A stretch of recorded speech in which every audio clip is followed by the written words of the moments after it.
Fahamu ni kwa nini Mungu anakuamsha saa 6 hadi saa 9 usiku. Jua siri iliyopo.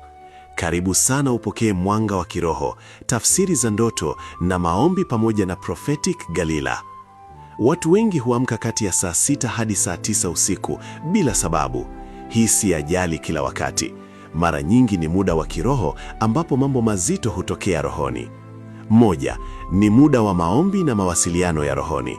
Mungu anaweza kukuita kuomba au kupokea mwongozo. 2, ni muda wa vita vya kiroho. Usiku wa manane hadi alfajiri ni wakati wa mapambano rohoni. 3, ni muda wa onyo au tahadhari. Roho yako inaweza kupewa ishara ya jambo linalokuja. 4, ni muda wa kuvunja minyororo. Maombi ya masaa haya huwa na nguvu ya kipekee. 5, ni muda wa kuamshwa hatima. Kuna watu wanaamshwa kwa sababu kuna hatua mpya inakaribia. 6, ni muda wa kupima ulinzi wako. Kama unaamka mara kwa mara, angalia maisha yako ya maombi. 7, ni muda wa kuingia kwenye kiwango kingine cha kiroho. Kuamshwa mara kwa mara huonesha Mungu anakusogeza juu.